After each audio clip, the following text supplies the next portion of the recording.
And Toretta intercepted by Teague.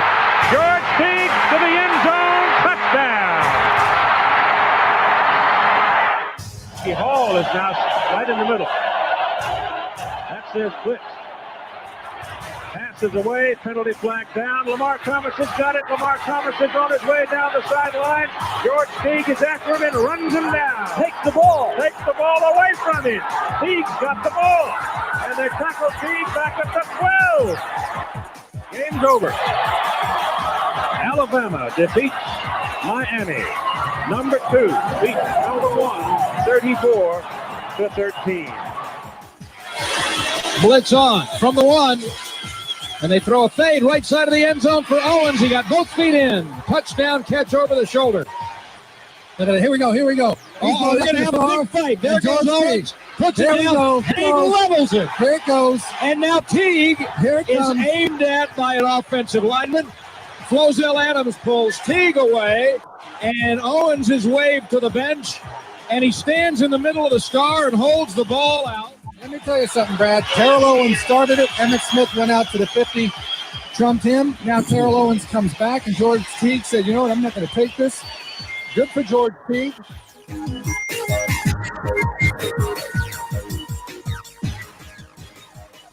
Hello, everybody, and welcome into another edition of the Teague's Take podcast with George Teague. Alongside George and JT, as always, I am noted local radio personality, IndyCar Tim, and I'm here to host this mess. And we've got a lot of sports on the forefront here, but we got to put all of that, the Cowboys win streak, college football playoffs, Alabama number 1, A&M getting left out. We got to put all of that on the back burner tonight because we have a very, very special Teague's Take episode with lots of special guests. They're always special, but boy, I don't know if you're watching the video right now, you see a very Brady Bunch-like setup going on here. As we've got probably 5, 6, 7 people coming on with us tonight, George, to talk about you and themselves. We've got sponsors here, and George, you're muted, by the way, still. And we've got people, some sponsors and some group team members just to talk about themselves, how they helped out get this podcast going, how they're keeping it going, and how they're helping George out. George, why don't you start us off here and let us know who's first? Okay, I will do that. And before I get in that, I really just want to say appreciate you guys, and that is an awesome job, Tim. I'm telling you, this is a special time for me because we're going to take these next couple of weeks to really say thank you to people who have really helped us to get this far. Because when we started, just talking about this podcast, we didn't really know what it was going to be like, and it actually took a turn. But having people in the background who are now forefront means a lot to be able to do that. So I wanted to use this time around Christmas and New Year's to really say thank you to everybody. So that's the purpose of this. And 2 people that I don't say thank you enough to are you and JT. I want to say that I really appreciate you guys as well. Weekly doses, being busy, working, being committed to this show all the time. Tim doing his stuff, doing a bunch of different podcasts that hopefully we'll be able to talk about a little bit tonight. And JT, having a newborn and working and just figuring out everything. I don't take any of that for granted. And I wanted to personally say thank you to both you and JT for what you do and how you've helped us get to this point. Right. And then I want to be able to do the same with the individuals here tonight. So what I want to do first is I'm going to call out one person at a time just to start so you guys can just give us a quick rundown of who you guys are, what you're involved with, tell us where you're from and give us a little bit about your business or, I don't know, just what you're up to. So, Mitchell, you get the call first, man. Tell us a little bit about yourself. All right. My name is Mitchell Curtis. I'm from Birmingham, Alabama. I'm currently a freshman at the University of Alabama. I guess one cool thing I do, I kind of run an Instagram account called Bama Sports. That has 30,000 followers on Instagram. Man, you need to go ahead and put that in your little name box. You got that Mitchell Curtis, but you got those kind of followers. We need to make sure people know where you are. Okay, with that would be good. I think we'll speak more about that a little bit later. Thank you for that. Tyler Sanders, you're up next. Tell us a little bit about yourself. Yes, sir. My name's Tyler. I run 3R Sports Graphics. Got involved with George by doing some of the graphics that he's been doing. I live in Houston, Texas, and I couldn't see more not eye to eye with George on all things football when it comes to Big 12 and Houston Texans. And it causes for great debate. So, and I met George about 15 years ago, and we got involved whenever I got with Taps. And so we've worked together probably over the last 5 or 6 years. So it's been fun. It's been fun working with you guys with this, and just looking forward to it. Yeah, we'll talk some more about your business too, because you do a great job there too. How about you, Clara? I know you've been on. You're a regular, for the show, like many of you. But tell us a little bit about yourself. Yeah, I'm just a girl living the dream. I like sports. I'm actually a Big Ten fan, not a Bama fan.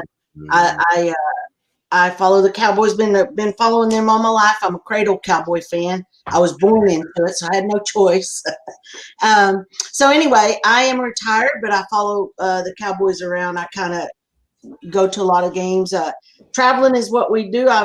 We've traveled about 68 countries and 6 continents. Antarctica is the only one left, and we were going to go there in January of this year, but apparently that COVID thing happened, so I'm kind of grounded for now. But really, I just enjoy sports. I'm not a super fan. I don't dress up crazy. I don't do any of that. I enjoy following and harassing Eagles fans. That's kind of how I enjoy doing that. But I'm at TX Girl 2009 on Twitter for anybody who wants to follow. I tweet a lot of Cowboy and a lot of sports things. I retweet Mike a lot. I really like his perspective. Agree with him about 90% of the time, and that other 10%, no go. Then why do you DM me all the time asking me what the heck is wrong with fish? Because that don't sound like 90% of the time.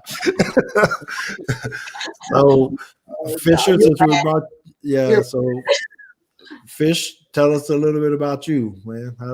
First of all, my wife and my 2 sons also messaged George asking what's wrong with so, you're not that special, Clara. Everybody does it.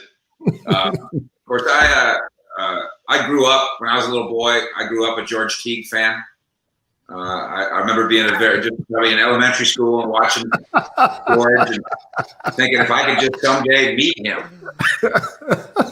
I knew I could never be like him, but if I could just meet him. And now we have met. And of course, in my job where I cover the Cowboys on 105.3 The Fan, the Cowboys flagship station, and we also do Cowboys coverage on Sports Illustrated, CowboysSI.com. There's nothing quite like it. And George has been very helpful. IndyCar Tim has been very helpful. And in a given month, we'll have 4 million readers, which is the biggest thing that Sports Illustrated, which is, of course, incredible for all these years, biggest thing they've ever done. They don't quite know what to do with me.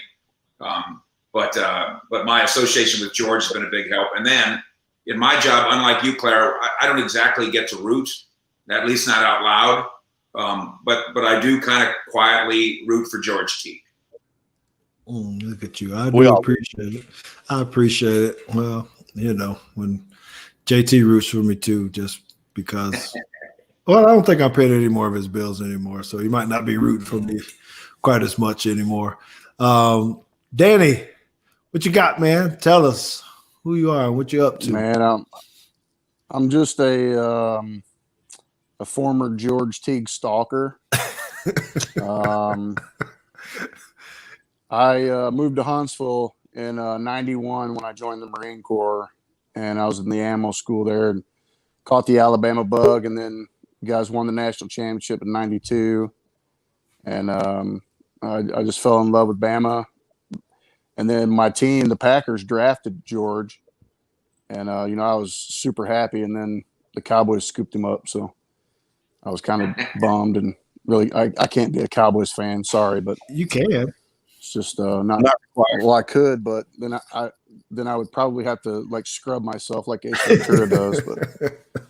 But so yeah, I just been hanging out in Central Missouri. I was an athletic director at Fort Leonard Wood for Fort Leonard Wood military installation for 16 years and continue to serve the military community in the golf business. I'm back in what my bachelor's degree is in, plant and soil science.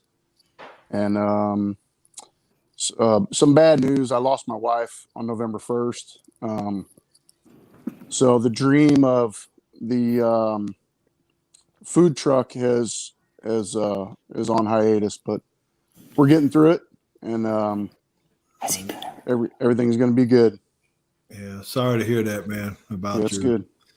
Your wife. And I know that was a tremendous battle. And I remember when you first tweeted that out about that. It was just, my heart goes out to you, and know that we think about you, and we have prayed for you, brother, and know if there's anything that we could ever do. Yeah, sports is on the menu tonight. Let's do that. Well, we're definitely gonna get some of that in, right? So Andrew, I see we don't see his picture. We're having some technical difficulties up here, but Andrew, can you hear us? Can you talk? Yeah, can you hear me? Yeah. So at least just tell us who you are, where you at, where you're from. We'll get back to your picture at another time. That's all right. You're probably better off without me anyway. I don't want to be the best looking person on this podcast. So, and look, you and Fish kind of go hand in hand. I saw the Christmas hat you had on a little bit earlier, but go ahead. Tell us what's up. Tell us what's up. Well, so a little bit about me. I became a Bama fan in 5th grade, 1985, kind of on my own. And then I skipped a winter dance at school to watch some football game, which happened to be the 93 Sugar Bowl. Got reamed out by my buddies for that, but totally worth it. Got to see George do a little high stepping, yes, sir, and a little Lamar stripping. So it was totally worth it. You saw Lamar stripping? I'm a volleyball coach. I live in Georgia, and let's see. I work with the National Training and Development Program for USA Volleyball. I'm at Emmanuel College, Division II, back-to-back conference champions, by the way. Just thought I'd throw that out there. So, yeah, that's just a little bit about me. I'm sitting next to my wife, so she'll keep me in check with my humility, by the way. So. Oh, is that why the camera's not working conveniently enough? No, actually, if it were up to her, my camera would be working. Oh, man. I also skipped a lot of my school dances, but it's because nobody would go with me. So oh, Fish. You know what? Personally, they're kind of overrated. Yeah, no doubt. But that's just. Well, I love my school dances. See, the key is you got to have multiple dates to each one, then it works out well for you. Yeah, there you go.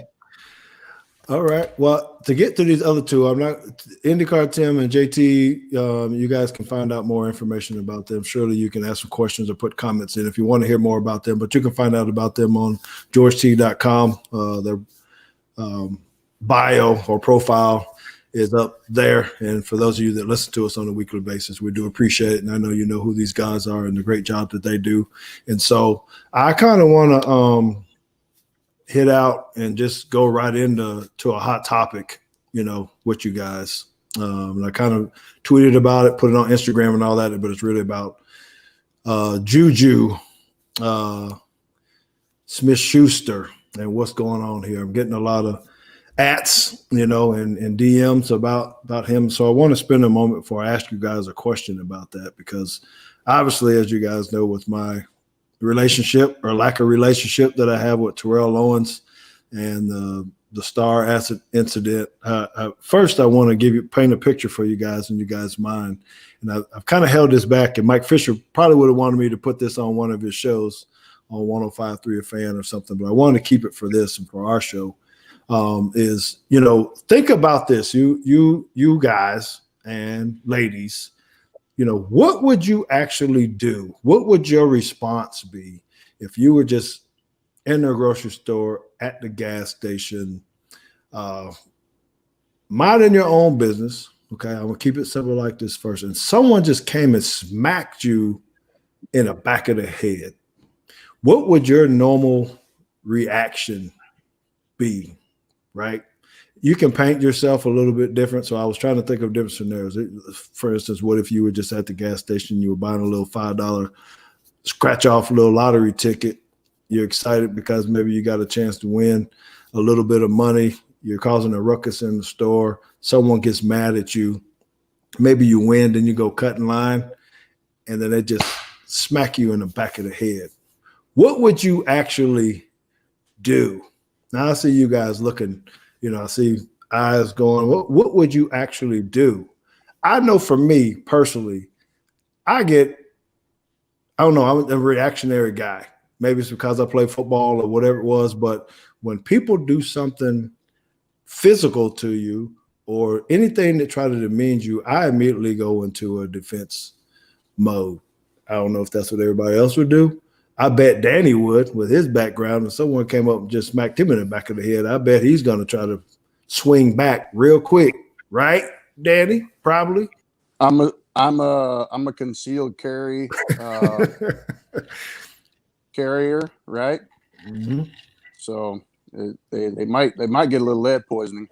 Okay. Now I saw Fish. Fish, what you getting ready to say before I go into mine? Again, of course, I have concealed weapons, but they're underneath this shirt right here. Ain't no guns other than that little shirt. That big old shirt. Let's use your analogy in a way that you don't have to be a pro football player to understand. You're in the store and you see somebody screaming at or assaulting your kid. You got a 7-year-old kid, your niece, your nephew, and somebody's screaming at him, pushing him, assaulting him. No matter whether you're a 60-year-old man or a woman or you have concealed weapons like Danny, you are rushing to the scene and you're willing to get physical because your emotions and what's in your DNA takes over. And so I think that's where you're going here. George, you have it in your DNA in a football way, but all of us have it in our DNA in a protective parenting way. So here's and this is my point that I want to make. And thank you for saying that because that is very, very good. Uh-huh. So one of the things that kind of hit me a while back that I've never really said, and I'm going to say for the first time tonight, is that as much as Terrell Owens talked about it or that he's been on with Kevin Hart and has done other things to try to talk about me being soft or whatnot, when I hit him, do y'all actually realize that he did not want to fight back? He ran, he got back on the star, went off to the sideline. Anybody ever, I see you, Cliff, but has anybody ever really thought that? So as much noise as he's talking and much stuff as he was doing, and someone I just saw on the Twitter today, they were like, well, he had knocked Teague down in the end zone earlier before that. And that's true. He did do that. He cheap shot at me. Right. And there was immediately some swinging going back, me going right back after him. But what was intriguing to me, after all these years, and we haven't talked and all that, is that he didn't actually want to do anything about it. So what this goes into what's happening with Juju Smith-Schuster now, right? Do you guys look at this in the same kind of way? Maybe there wasn't the same kind of tensions, and I'm reading people's thoughts about this. Some people are defending it. Hey, he has the right to be able to do that. Make sure that he, if you don't want him to get on the star or on the logo, then make him quit, hit him. Don't let him catch the ball or whatnot. What are you guys' stance about this? Are you guys for these antics by players to be able to just do whatever they want on logos? Or are you guys on, I guess, more of my mindset of, it's disrespectful and it shouldn't happen? What do y'all think? Tyler, I see you. What's up? Yeah, my thought about it is like this time he did it over pregame, if I'm not mistaken. He did it on the Bengals logo over pregame. But I think what got him in trouble, and I think the difference between this situation and your situation with Terrell Owens was social media. He put it on social media. I'm going to do it. Stop me if you want to, or whatever he put out there. So it's like when you do it like that, it's automatically going to be disrespectful, no matter what. If he just went out there and he's mind his own business, he's dancing on the Bengals logo, whatever. Okay, but in this social media crazed world, he set himself up. He absolutely set himself up to get rocked. You know what I'm saying? Back in the day, whenever you did it with Terrell Owens didn't tweet that the day before that he was going to go stand on the star or whatever. We didn't know what was going to happen. There was so much more emotion involved between your situation and this situation. This situation was almost pre-planned.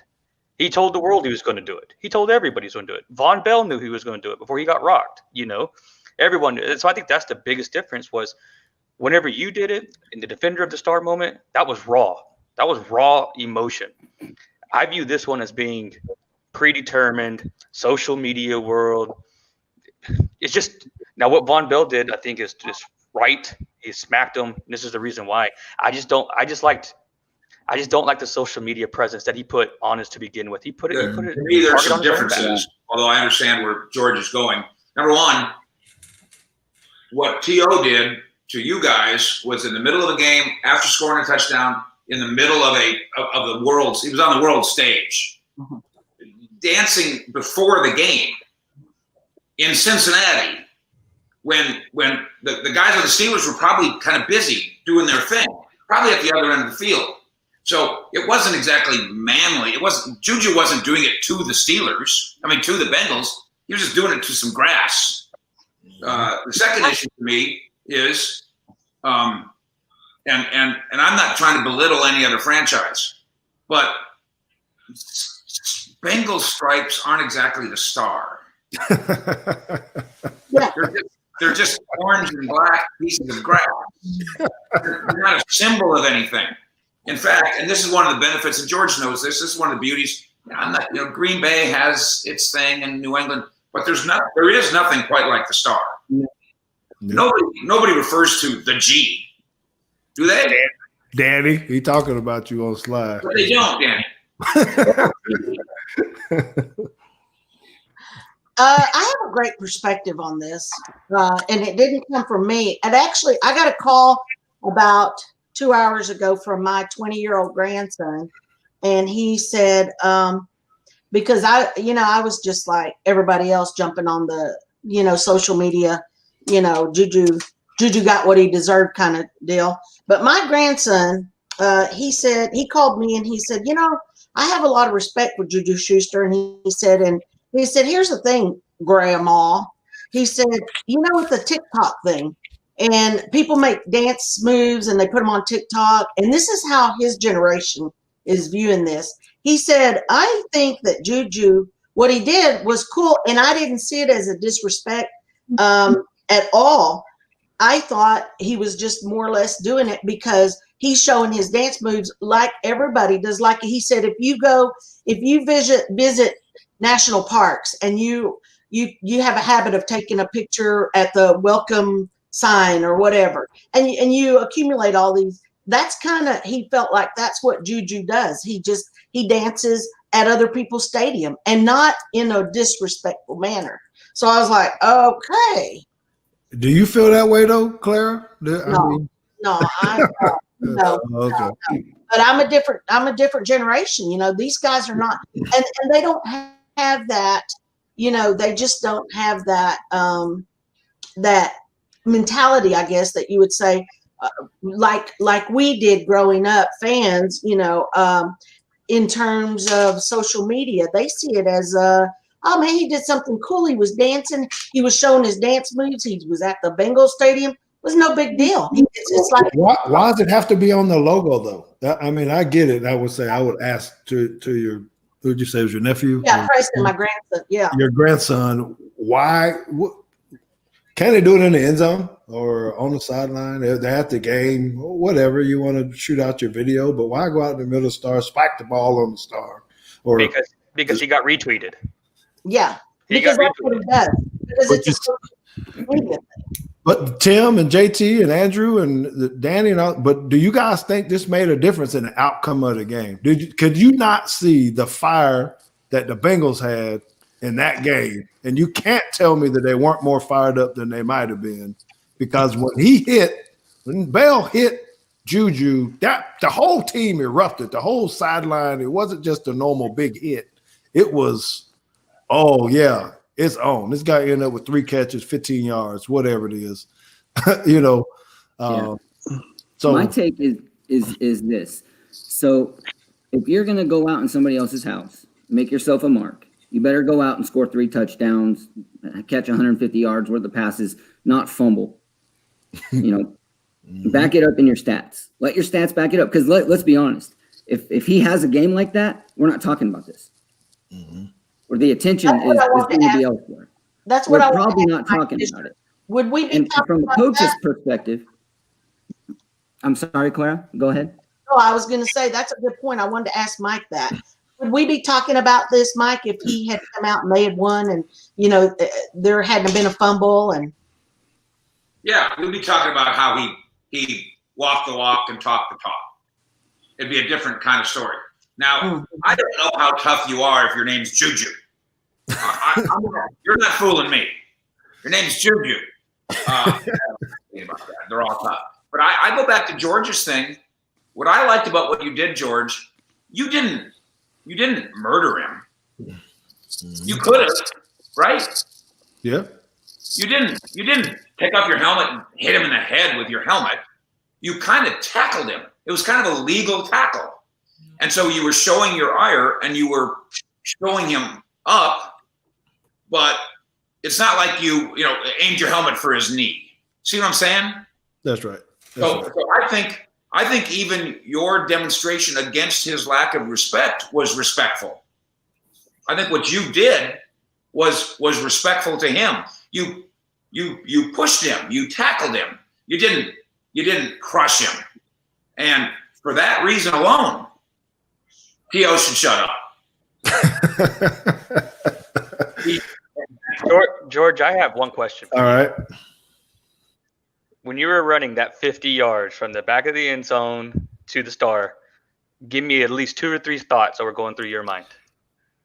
There really wasn't 2 or 3 thoughts. And that's the truth. There was one thought, and it was to rock his world. That's it. Rock his world, knock his head off, and we're going to fight right here. Well, right now. Correct me if I'm wrong, George. Didn't he tell you he was going to do it again after he did it the first time and just held the ball out? No, he didn't tell me that.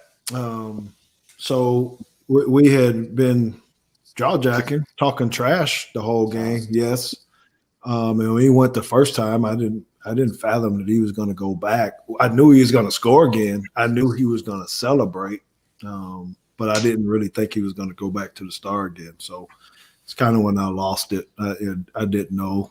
I just think it's just kind of, I guess, fortunate that the timing went very well, that I can get there and arrive at the right moment, because it makes it a little bit more iconic, I guess, right? But no doubt. I don't know, man. I just think that my belief about these things, I mean, if you go back, Consuelo and I talk about it a bunch, when even Sierra, what's his name? What's his quarterback? Russell Wilson's wife was moonwalking out on the logo, years ago or whatever. So I don't even know where it comes from, what that mindset is to make people think, I just think of my household and certain things that you hold and you cherish. And I'm with Mike and certain things. It just, there's just certain things that I think you can't do as a player.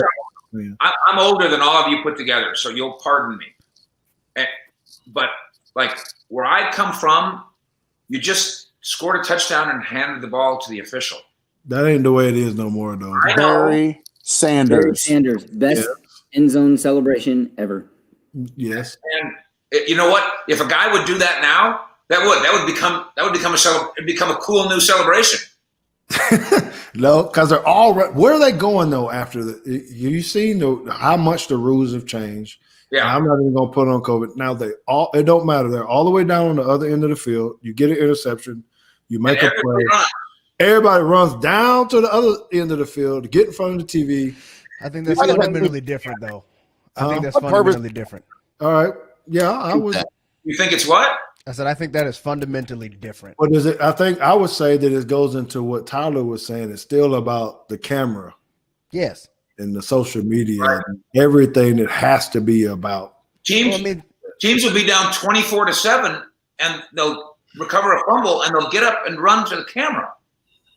Dude, you're behind 24-7. Yeah. So JT, what are you saying? What are you thinking about this? What is your take? We never really talked about it as father and son and hit TO and dancing on logos and all that. So what do you think? Well, I guess I'm kind of conflicted on both because as a player, I do see the disrespect associated with it. I don't think, at least at first, I don't think that Juju meant it as something that was disrespectful. However, it's perceived that way, so it doesn't matter his intention necessarily. But what I don't quite understand is the fans' ire towards this.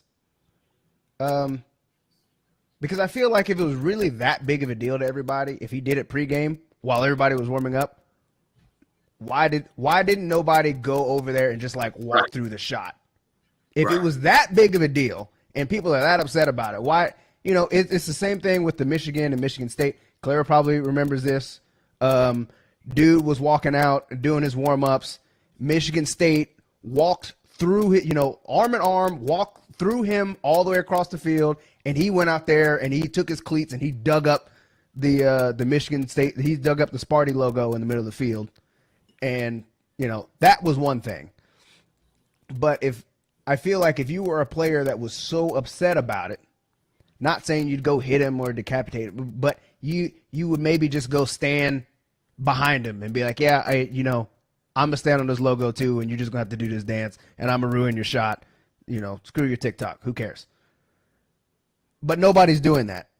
So, yeah, I think it does. I think it's more bulletin board material. It's just like what Saban calls rat poison.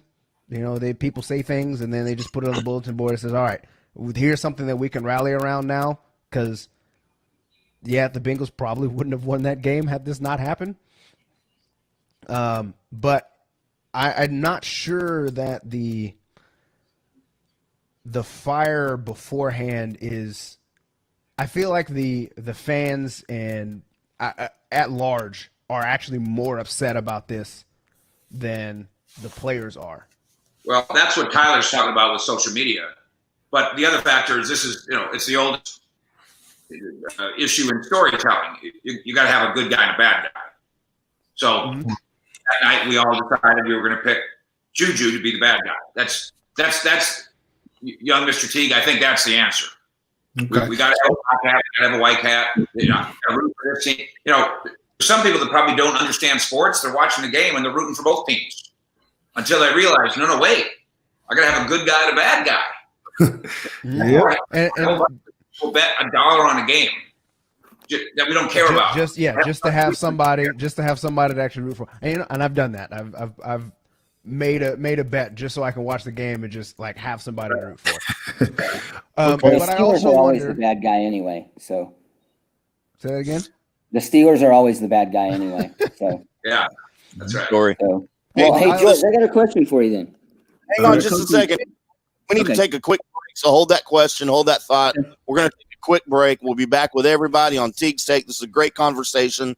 I hate to split it up, but hey, we got bills to pay, and I know Mike's going to appreciate us running these commercials while he's listening. Right after this. ProfoundSites.com for your personal and commercial needs. Websites built, repaired, secured, maintained, and found. Brent Thomas and ProfoundSites.com provide e-commerce development, website development, online marketing, web, mobile, and e-commerce consulting. With over 10 years experience, Profound Sites is responsible for creating GeorgeTeague.com, where you can hear Teague's Take with George Teague every week. Brent Thomas and Profound Sites can take you through the entire pain-free process of building your new website. From initial discussion to planning, design, to coding, and making your site live and discoverable on the internet. Contact Brent Thomas at ProfoundSites.com or email him at brent@ProfoundSites.com. Hey, sports and sports memorabilia fans, this is IndyCar Tim. I want to talk to you about our new friend Chris Gordon over at the Cowboy House, cowboyhousesports.com on the web. Now, Chris is super passionate about all sports, and that's why the Cowboy House is so much more than just a Dallas Cowboys sports memorabilia store. He's got unique game-used memorabilia and rare, hard-to-find autographs for teams across the globe. Everything from the NFL, MLB, NHL, NBA, golf, UFC, soccer, Olympics, even from Hollywood and the political sector. And his store isn't just a fancy mall store. It's more of a man cave that he likes to share with his friends and customers. Come on into the store at 209 South Shady Shores Drive, Suite 200 in Lake Dallas, and you can walk on the Texas Stadium end zone turf. You can sit in a chair from Yankee Stadium or Texas Rangers Globe Life Park. Check out hundreds of autographed jerseys from hundreds of teams. Check out thousands of photos signed with certificates of authenticity. He's also got custom framing for all of your sports memorabilia items. Chris Gordon over at CowboyHouseSports.com, 214-551-5978. Thank you, Cowboy House. Need a one-stop shop for Cowboys news happening over at the Star in Frisco? Click on over to CowboysSI.com, featuring Mike Fisher with 30 years experience covering America's team. It's the most popular of all Sports Illustrated sites and home to the Cowboys Blitzcast podcast. CowboysSI.com is the place to get inside your Cowboys.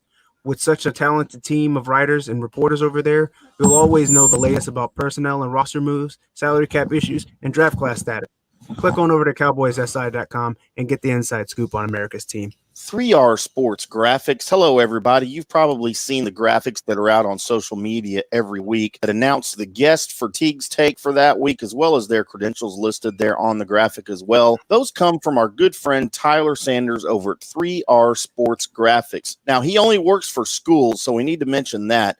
Some of his proud schools are Liberty Christian, Parish Episcopal, Legacy Christian, and Fort Worth Christian. These are custom graphics for your school's athletic department. Hire Tyler Sanders and 3R Sports Graphics, and you will work one-on-one with a graphic designer. You will get final score graphics the night of the game, unlimited graphics with a 1-year contract, and you can fulfill the sports information director role of a school, but for a fraction of the cost. And he will handle this for you every week. He puts it out on social media for you as well. He handles that. Give Tyler Sanders a call with 3R Sports Graphics, 713-933-9767, or you can shoot him an email, tsanders2405@gmail.com. Tyler Sanders, 3R Sports Graphics, on Twitter at 3R Sports and the number 1. And check out his Twitter feed. He's got all of the examples. You can scroll through his feed and look at all of the graphics as he's done for everybody. Tyler Sanders, 3R Sports Graphics. Give him a call now. Thank you, Tyler.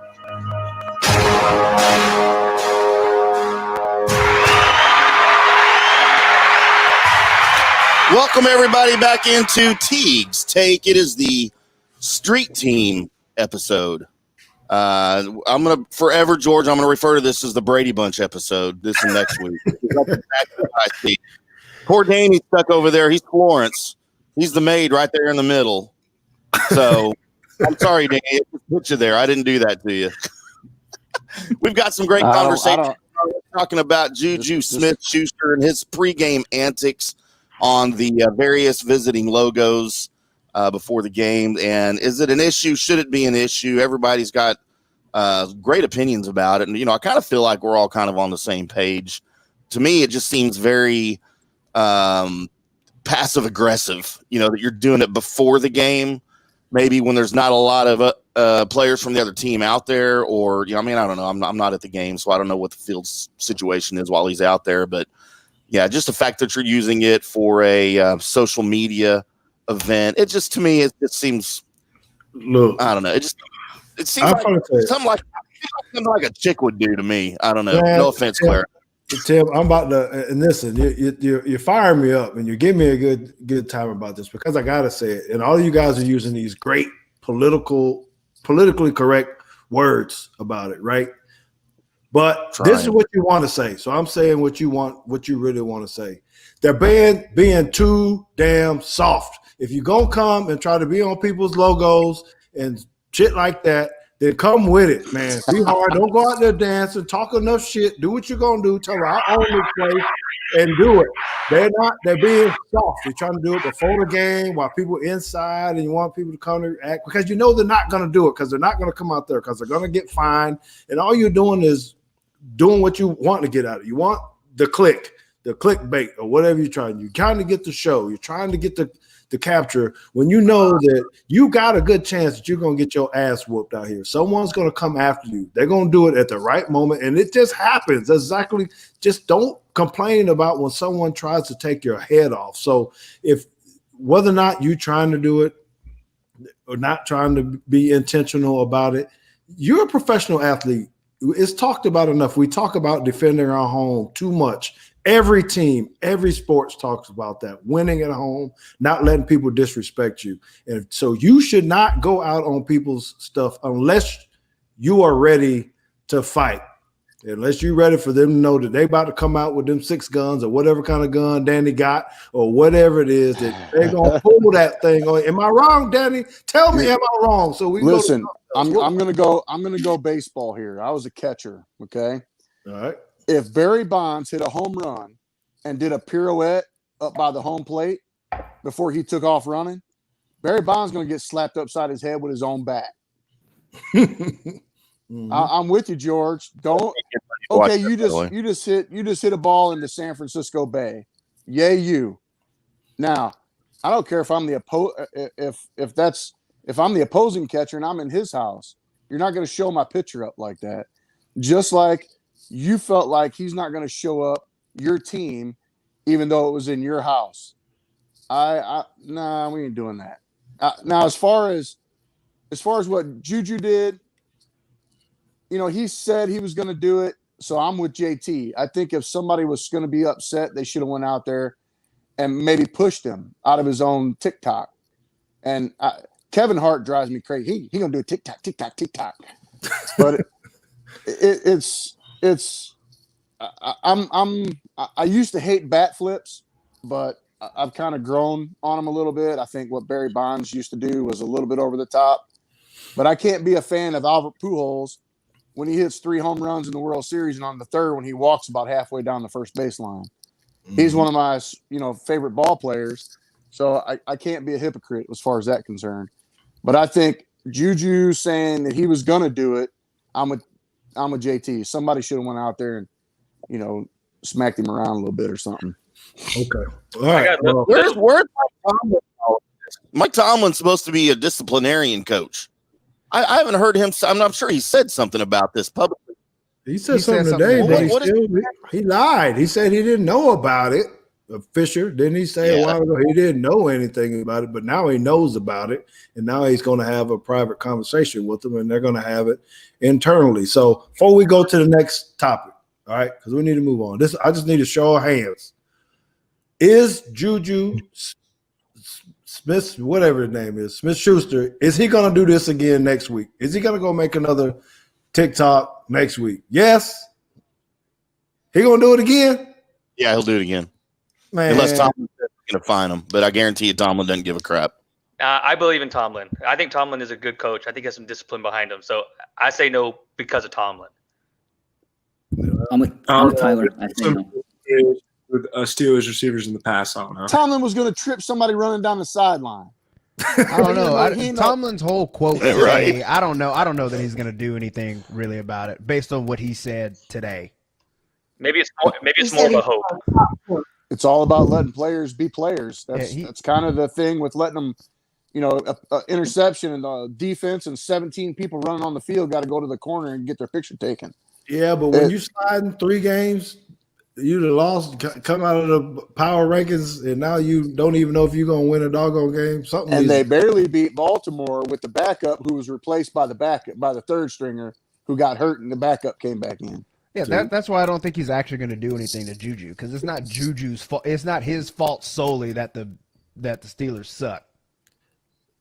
I got it, but I don't know. I just got my coaching hat on, and and George, that's what I was going to ask you. Like, so if the coach isn't going to do anything about it, I firmly believe as a coach that team-led teams accomplish more than coach-led teams. So as a player, how do you in that locker room, can you address that in some way? Like, dude, you're being a shithead, a distraction. Can you just knock your stuff off and play the game? Or is everybody out there high-fiving him with him? He better be thankful that James Harrison ain't still on that team. James Harrison will stomp a mud hole in his ass and walk it dry. I think, Andrew, that we have enough team meetings that someone can call and say, hey, this has become a distraction or a deterrent, that somebody, the captain, whoever it is, Hell, it needs to be Ben Roethlisberger. Well, you know what Jonathan Scott has to say about that. I know we need nothing. We need to go, but he needs to be because he suffered because he couldn't throw the ball to the doggone dude because they're rallying around him. I almost actually thought during the game that Ben set him up and threw the ball over there because he knew. I think he might have thrown him a murder ball out there. I think he set him up. I was like, okay, I got stuff for this. A foul, man. I'm like, all right. You know, just like Breeze threw that ball over to Reggie Bush. I think it's the same thing. Here you go. Yeah, you think you all that? Take this. You know, he could throw the back shoulder or anything, or not even throw it to him. Throw it to somebody else. But anyway, at some point you got to be like George knows this, and you live it. You're trying to let guys be guys, and yet it's supposed to all funnel into one direction. And so, how much do I let you be yourself versus how much does this have to be about something bigger than yourself? But then in the pros, and this is both. This is the problem, but this is also the answer. Like, I don't begrudge anybody's money in the pros. Get every penny you can because you're literally risking your life for my entertainment. So you want to raise, you want to do whatever you got to do. But the reason guys do the things they do is for money. It's money on the side. If the country has heard of Juju, he now gets an endorsement from Pepsi. Whereas there's another receiver on that team named Deontay Johnson, right? Is that right? Yeah. Nobody knows who he is, so he's not going to get a Pepsi endorsement. So if he wants to hurry up and get some extra money, he better learn how to dance. No, we could talk about this forever because what me and I got one more question. Well, hold on, let me make this point because me and Andrew, the problem with us is now because of what you're saying, there's money involved. I agree 100% Fish, but people mimic that. The kids in college start to mimic that. There ain't money involved. They ain't thinking about that. They just think it's cool because he did it cool because he's the star. And then it trickles down to high school. And now my high school players want to go out before the game and go dance on someone else's star. And, well, coach, he did it. It's cool. And he's got all these followers and all this kind of stuff. And I'm saying, no, we're not going to do that because we wear these things on our shirt that I got from Jason Garrett. The team. It's not about you in this case. It has to be about the team. And if players can't see that outside of their dollars and cents, they need to go somewhere else. All right, JT, last point, then we'll move on. The question is actually for Tyler directly. Which is more disrespectful, what Juju is currently doing or what Baker Mayfield did at the school of your shirt that you're wearing? I have literally been wanting to ask that. The thing, almost like, what's the difference? Juju did it pregame, and Baker Mayfield did it postgame. And to me, it's more disrespectful on Juju, and not just because I'm wearing Oklahoma. No objectivity there. But more because, hey, we went out there to Ohio State the year after Ohio State beat us pretty badly at home, and we came back and won that ball game. I mean, to me, and I think it goes back to Baker Mayfield didn't premeditate that. The OU team didn't premeditate that. And it was raw emotion. Kind of go back to George. George was raw emotion. There was nothing that happened pregame or on social media that premeditated that. That was emotion. I mean, Baker Mayfield was fired up. Yes, it was disrespectful. I'm not condoning it. Baker Mayfield, the player, I love. Baker Mayfield, the person, meh. I'll give him that. But that moment is raw emotion because you won the game. George is raw emotion because he was defending the star. Juju is premeditated, so he get a click on TikTok. I just want to know. It's more disrespectful for that. I just want to know if Baker Mayfield has a endorsement deal with the Cheesecake Factory. Hulu, they have live sports. So, how do you know Baker didn't plan that beforehand? How do you know it was just raw emotion? You don't know what goes on in the locker room. He could say, think regardless, I think Baker was way more disrespectful. I agree. Because that had everything to do with the game and everything to do with the people he was playing. Juju's is just because he wants to be out there on Twitter. But this man went and took a flag and planted it in the middle of Ohio State Stadium. We'll call it a draw. I think it's more disrespectful than even what T.O. did. I think so too. The flag, the OU flag in the middle of the field. That dude, you do that when you colonize the moon. The Americans did that when they got to the moon. Hang on, hey Jennifer, I need to change my shirt. Hang on. No, because I got another question from you in a minute, Tyler. But I actually wanted to ask Andrew a question because and Mitchell, I want you to chime in on this too. Who's gonna win the Heisman? Mac Jones or Devontae Smith? Oh, well, you can. I'm sorry, JT. We think I'll go first, Mitchell. I'll go first. I'll let you. I think it should be Devontae. Honestly, trophies for the best player in college football, and as good as Mac is, he's not out there returning punts. He's not out there catching passes. And I'm not saying that quarterbacks got an easy job because they got a lot of learning. They got to run that offense. They got to put the ball in places that, I know average everyday person can't do. I think Mac does a great job, and he's very humble about what he does. But as far as playmaking ability, Devontae just has. If I had a vote, it would be Devontae. All right. I think it's going to be Devontae Smith. I think people are tired of the Heisman being a quarterback award. I think Devontae Smith is by far the best player in the country, by far the most dominant player in the country. The difference between him and the number 2 receiver is way ahead of them in every statistic. I mean, I just think it's a no-brainer. I think people are making late pushes for other candidates, such as Trevor Lawrence, but I think Devontae Smith's got it in the bag. Hey, Mitchell, I got a DM from your boy Luke said that you actually be stalking Devontae out there around campus. Is that true? What's going on?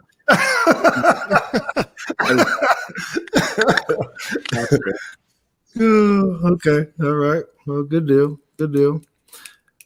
And JT, if you had something, I want to ask Tyler this because I think did Sterling Shepard and Marquise Brown go to OU?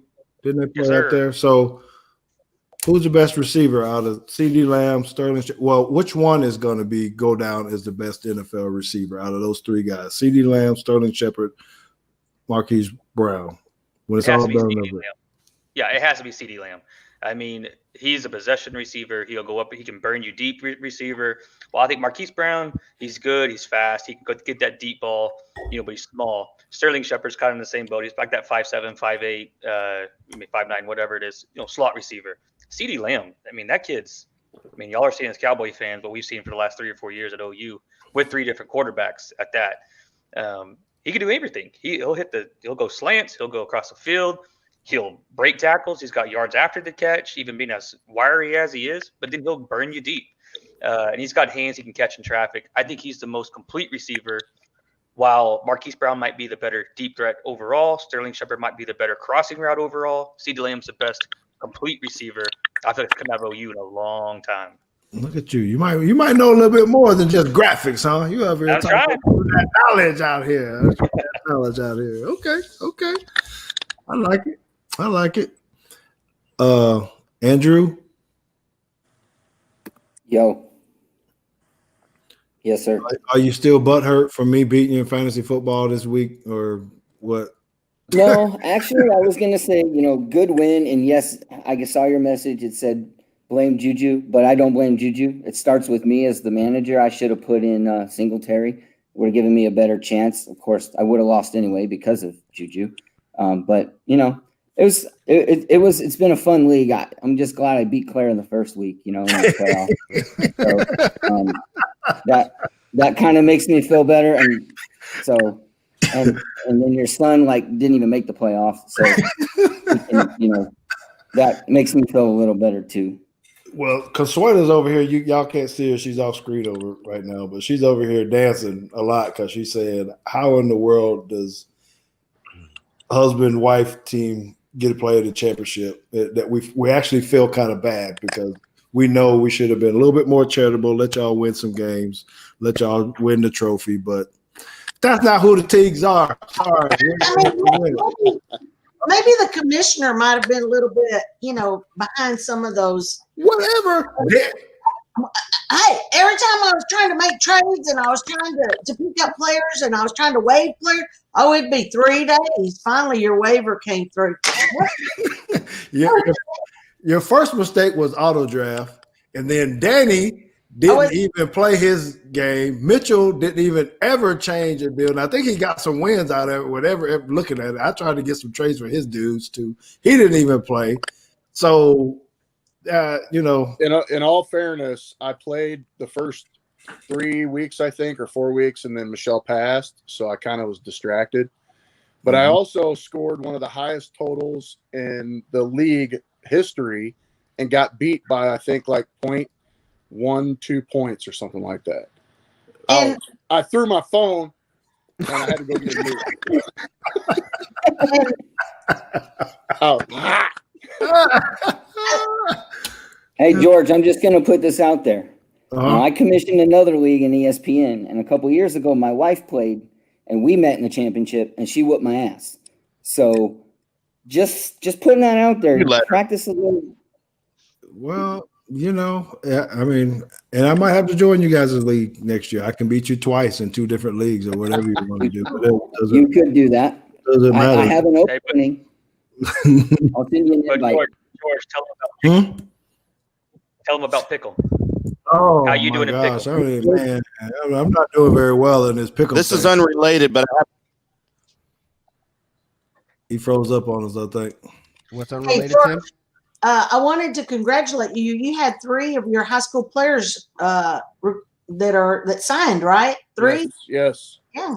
Yes, I appreciate you guys for paying attention to that. Yeah, so we got one guy going to UAB to be an outside linebacker there. We got another one going to Furman to play running back, and we got another one going to Colby College, and we'll have some more signed in February as well on the next date. So that's really, really cool to be able to do that. So I know it. So I guess we got, and I kind of want to hear from all this about the bowl games, and this might have been one of you guys' questions too, Tim or JT, about how this shook out with the Final Four for the playoffs. Is Notre Dame the right choice, or should it have been Texas A&M or somebody else? I see your answer, Claire. The people.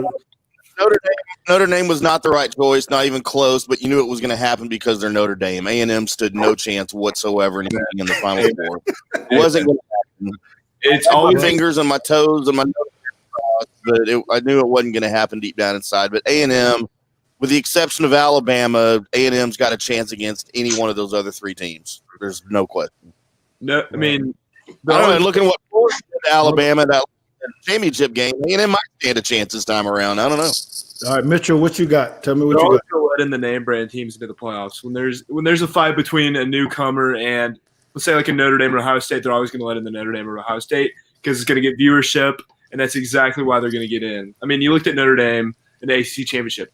They did not even look like a top 10 team. I think you have other teams like Florida, Georgia, that I think would blow them out, to be honest with you. So I definitely think A&M should have taken that 4 spot. And I think Clemson will also blow out Ohio State in that semifinal. All right. Fish, you got an opinion on that?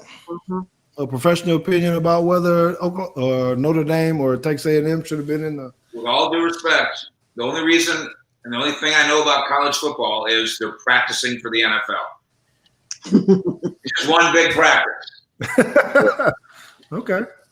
Well, anybody else? Because if we ask Tyler, Tyler's going to say, you should have been in. So I'm not even going to ask him what he thinks. No, deep down he knows they. Hey, can I bring something up about Tyler real quick? Totally off topic. I've been sitting here for an hour looking at Tyler's picture down there, and I can only think of one thing the entire time I'm looking at it.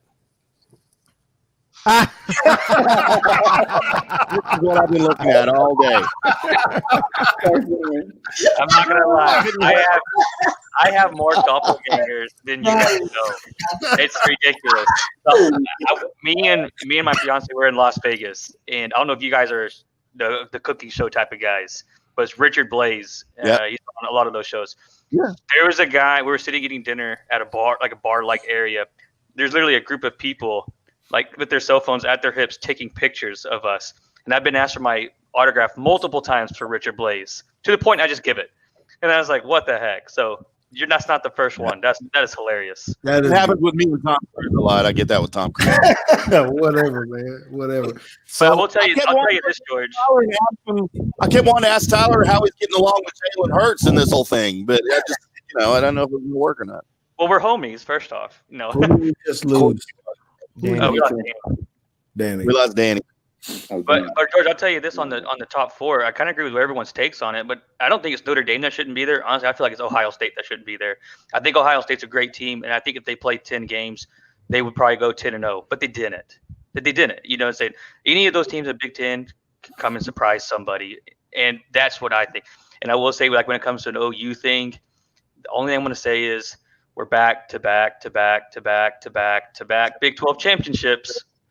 And we still had a chance that last day if everybody in front of us would have lost. But we're not very good this year. So I'm not even going to act like we deserved it. Isn't that kind of like bragging about being the NFC this year?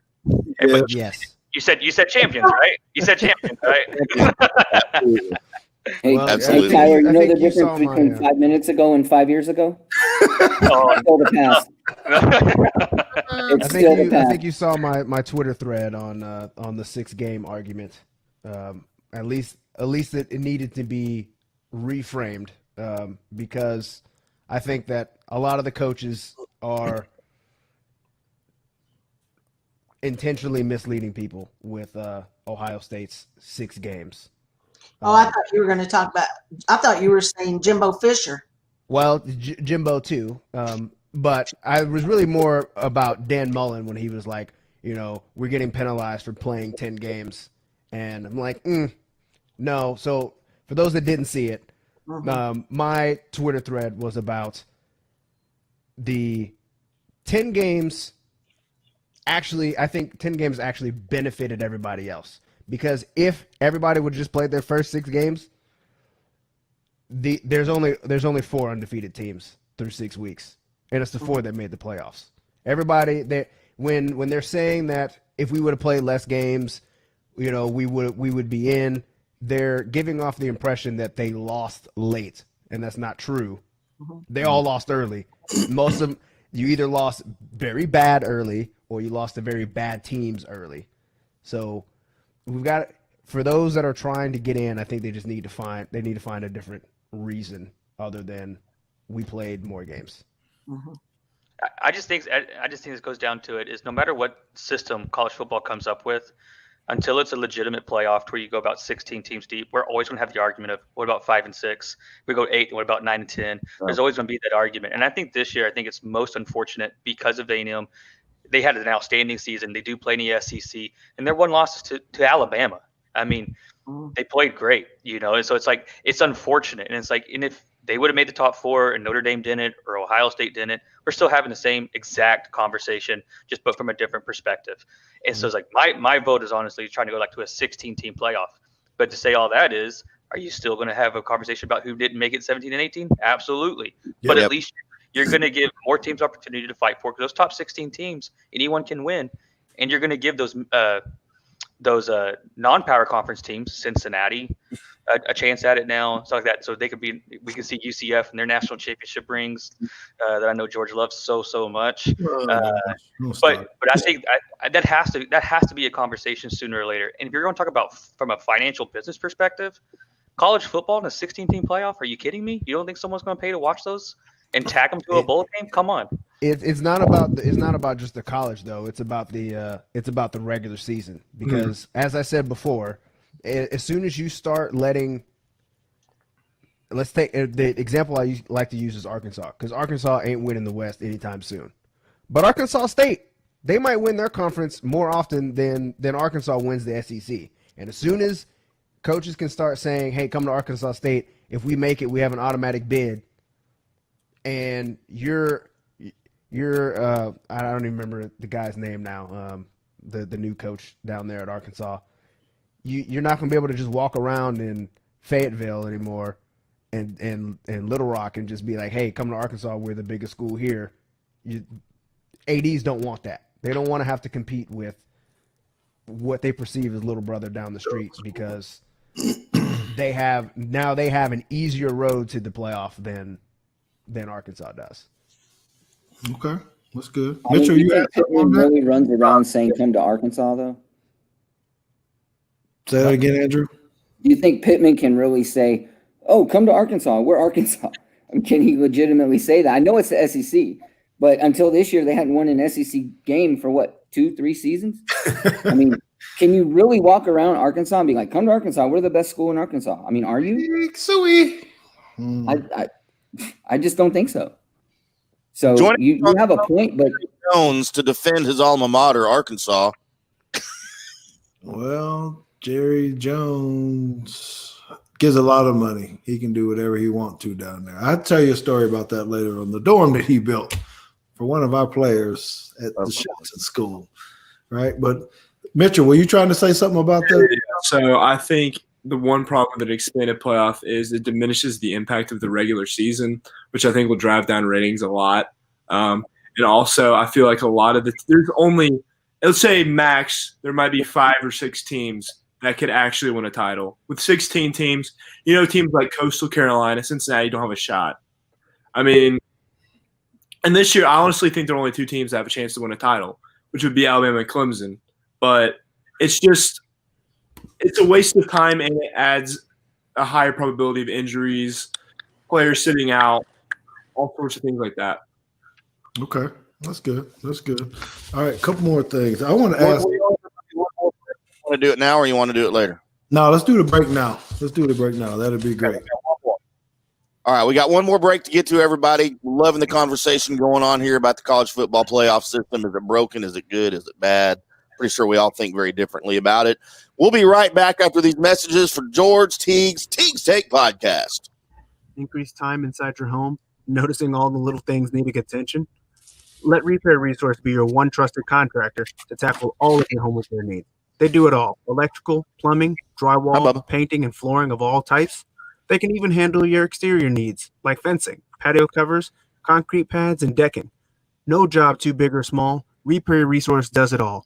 Call them at 972-415-1198 or visit them online at www.repair-resource.com. Hey, this is IndyCar Tim. I want to talk to you about the Maverick Bar and Grill in Carrollton, Texas. It's North Dallas's premier sports bar and grill located at 1616 West Hebron Parkway. It's 16 minutes from just about anywhere in the DFW Metroplex. With all of the live action on dozens of TVs and the big screen, it's the place to hang out and watch the return of sports with all your friends. Friday and Saturday nights, you'll find the best live music in DFW right there at the Maverick Bar. And of course, on Thursday nights at 6 p.m., you'll find Teague's Take broadcasting live with Alabama and Cowboys legend George Teague. Come hang out and be part of the show. Check out the Maverick Bar and Grill in Carrollton, 972-492-7500, or on the web at themaverickbar.com. Meat Church. Do you need to take your barbecue and grilling game to the next level? Check out the great line of products from Meat Church Barbecue. From seasoning and rubs to full-blown recipes like pork belly burnt ends, smoked queso,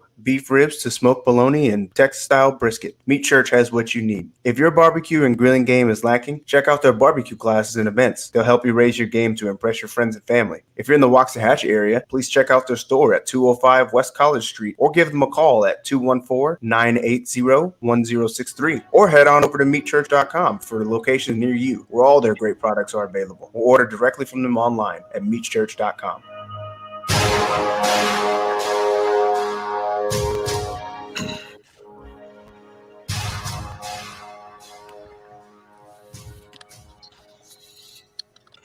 Hello, everybody. Welcome back to George Teague's world famous podcast, Teague's Take.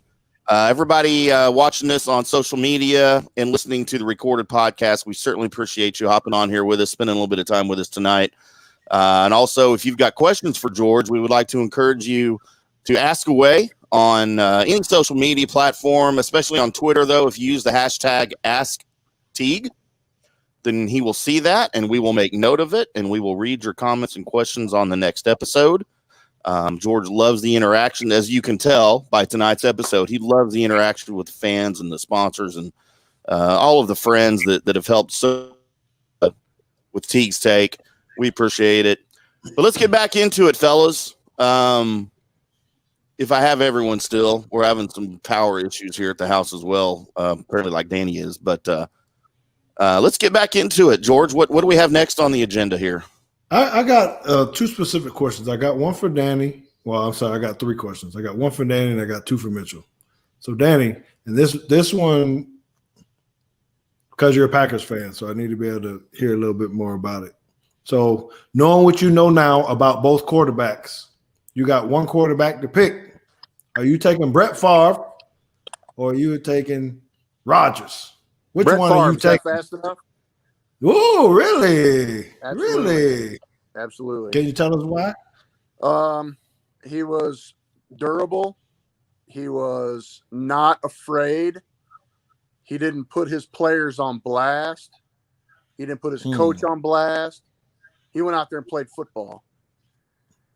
As much talent as Aaron has, his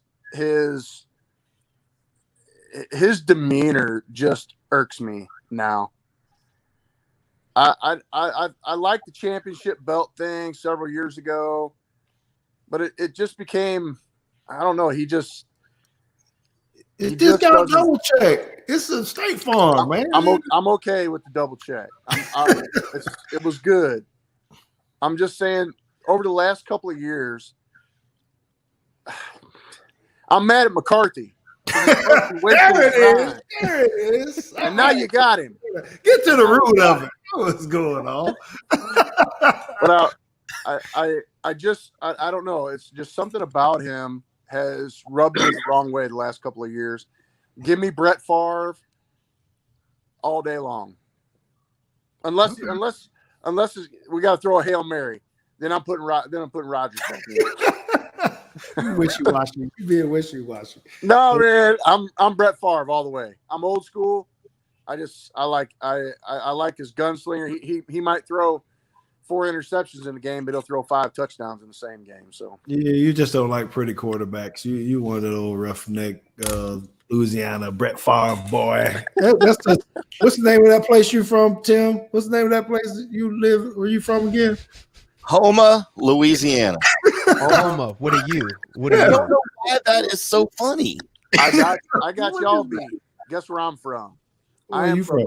Licking, Missouri. Oh, what? There you go, man. Licking, Licking, finger licking good. Licking, Missouri. Danny wins. Oh, I'm not even going there. That's why his internet keep going out too. Yeah. You know what our high school nickname is? The Fingers. Tongues. Just jokes. How do you spell it? Just teasing. How do you spell licking? Licking. It doesn't have it doesn't have a G on it. It's just licking. Licking. What's the next town over? Sucking? Some of the folks who live here say licking. Oh my gosh! Oh, we're gonna have to go on this. There's the Twin Cities down there. Hey, I will stop and take a picture of the city limit sign. How many people you got in your city? And is your city bigger than Sarah? So here's the story, right? There's about 1,200, but several years ago we built a prison, and they annexed, so the prison population counts now. Oh, boo! So it's you don't get no more tax dollars, do you? That mean get more tax dollars because of the prison? Yeah. Look at Sandcastle. Is that you? Are you a ghostwriter? IndyCar? Are you Sandcastle? He got all this information on what Houma Indiana has a reality show called Cajun Justice. It does. Are you in it? Cajun Justice. I don't live there anymore, sir. I figure your family. It's only your family, right? Yeah, all my family's in it. They're all got the airboat. They eat alligators on sticks every night for dinner. Oh, hey, they are finger looking good. Yeah. So our town was on a episode of Wife Swap. Uh-oh. Yeah. Oh. The guy who hosted the lady who came from this highfalutin neighborhood, they're pine nut farmers. So if you get a chance, go on YouTube and watch it. It's the funniest thing on the planet. I got a feeling Daddy's probably in this show too. Man. Nope. Let me finish. I'm an immigrant to Licking. I'm not from here. All right. So I claim, I don't really want to claim Illinois, but that's where I'm from. I'm claiming Alabama because I lived in Huntsville for a while. So. And you moved to Licking, Alabama. God dang, I moved to Licking, Missouri. Missouri. I got to do a better Yeah, job. my mother I got to do a better job of screening street team members. Good my Lord. mother-in-law. Wow. All right. That cut me right there. Hey, Mitchell. Okay, so I just want to ask this. I got 2 questions, and this is very serious. So I'm going to put you on the spot, right? Because you're a freshman at Alabama, correct? So my daughter is a senior at UTSA. So I got to ask this just because we're close and we boys, and all you peoples are listening. Do you have a fake ID? What kind of question? You can't say that on. I'm going to say that. I already know what the answer is. They're good enough. I already know what the answer is. Thank you. Appreciate it. Just because your parents are listening, they already know. They already know. Parents sticking together. Okay, so I'm going to ask you this question. Follow up without you actually answering it. What's your choice, the place to go for you and your buddies? Is it Houndstooth or somewhere else? What is it? Rounders? Oh, Rounders. I don't know that one. Is that a point? It's newer. Yeah, it wasn't around in the 90s. It's like the freshman. It's the freshman spot. Oh, it's 18 and under kind of thing. Is that what you're saying? Yeah, you get a pink band on your wrist or whatever. Okay. I thought you'd get a kick out of that with asking me ID. Did y'all see his face when I asked him if he had that? The fact that he didn't answer it tells you everything you need to know. Yep. The silence speaks for itself. Yes, sir. Well, Andrew, do you want to tell us anything else before we get ready to start wrapping this up? Can you tell us a little bit more about Emmanuel College? Because I want you to know that I really am kind of upset with you a little bit because I have not received any letters or anything to John Paul II about your college and about you trying to get any of our volleyball girls to come play for you or anything. So what's up, man? I will put myself on note for that. And as the recruiting coordinator, I'll take the beef of that. So I will make sure that we get something out to you. So yeah, we're a small Christian college, about 1,000 students in Franklin Springs, Georgia, which is we're about 30 minutes northeast of UGA. As far as Emmanuel, we're a liberal arts school. We're highly athletic. We have 22 NCAA Division II sponsored sports, over 600 student athletes. You name the sport, we probably have it. I think my favorite sport to brag that we have is bass fishing and clay target shooting. It's because if you think anything about Northeast Georgia, you're like, yep, that's about as Northeast Georgia as you're going to get. Bass fishing. Told y'all he was a Georgia fan. I told you.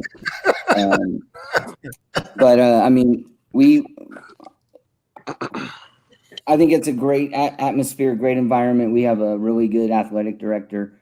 He does a good job of, letting us kind of build our own brand with our own program, and as long as it's within the direction of the school. And as far as our sports, our swim team finished 8th in the country last year on the men's side, a couple national championships for the individual sports. The newest sport we have that we're building is an A&T, acrobat and tumbling. And actually our head coach was a national champion from Baylor. So that's pretty exciting. So I feel like we have a good group of coaches just going to put Emmanuel on the map here.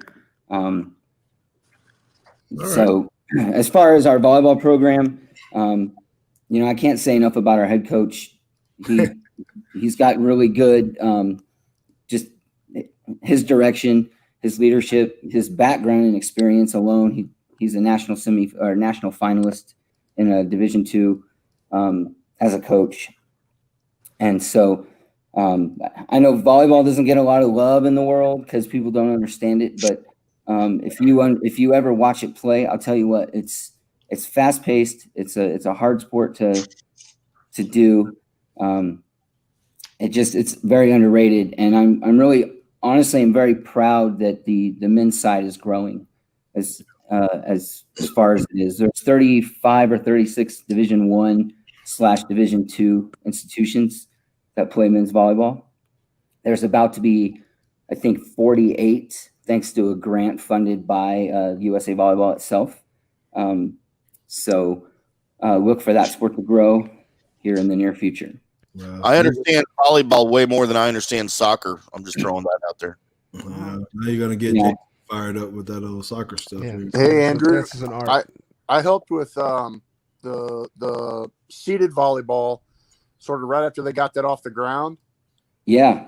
I said off the ground, it's seated volleyball. But anyway. Danny. Oh, God. Oh, my God. I'm going to tell Bill Hammer, the director of the national sitting team, that joke. That's funny. Yeah, I met several of the ladies who played on the women's team at Fort Lewis several years ago. We went for an adaptive sports conference up there.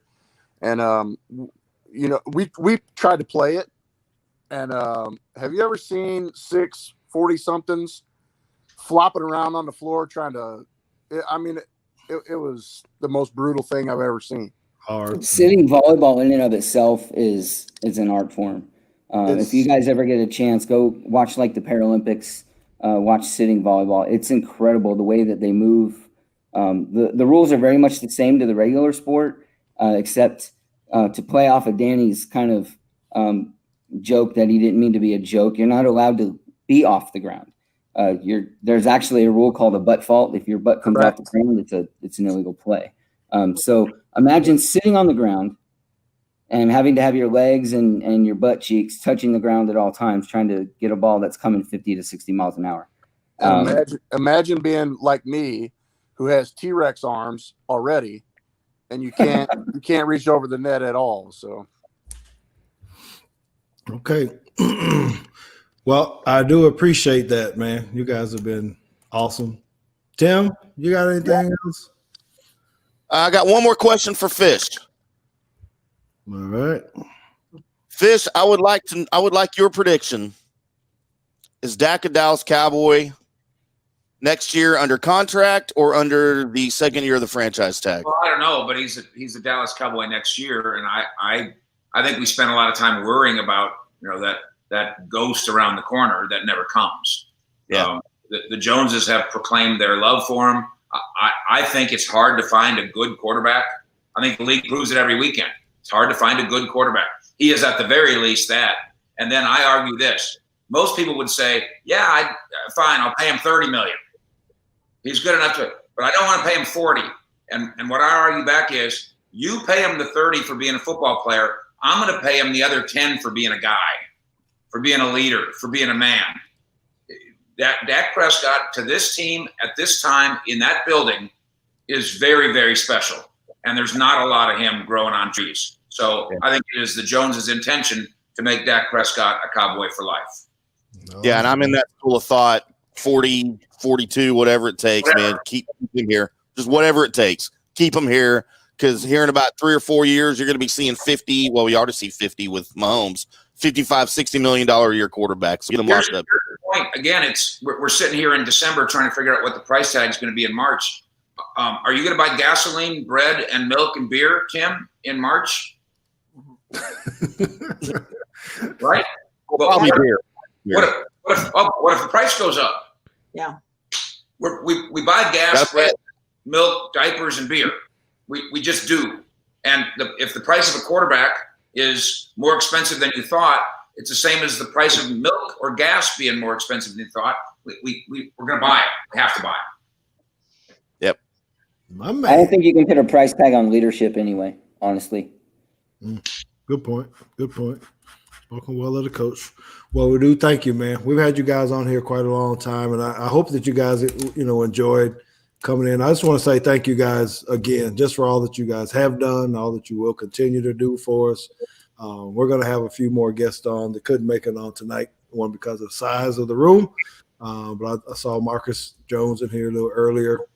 We'll have him in. We'll have Reaper Resource. We'll have Cowboy House. That's Chris Gordon being in. And can't think of it. Maybe, Andrew, maybe we got to have you back where we can get your picture on here so people can know who you who you are. So I just want to sincerely say that Consuelo and I, JT, Tim, Jada, we all appreciate what you guys have done and just the bluntness from helping us make the right decisions, the sponsorships, Fish, thank you for all that you've done. You're behind the scenes with Jada, helping her be a better reporter, writer, and all that kind of stuff. So it means a lot to our family for what you guys do. Yes, sir. Know that we're always, being very thankful for all of you, including Thank you. the young ones. Mitchell, you know, I'm giving you a hard time. So thank you very much, and we'll talk to you guys soon. Thanks, guys. Have a Merry Christmas, everyone. Thanks, guys. Have a good Christmas. Till next time. Merry Christmas. Roll Tide. Roll Tide, baby. Roll Tide. Roll Throw the Tide. paper, JT. You about to miss it. You better throw the paper, JT. Diego. Paper. I stuck around just for that. It's a wrap.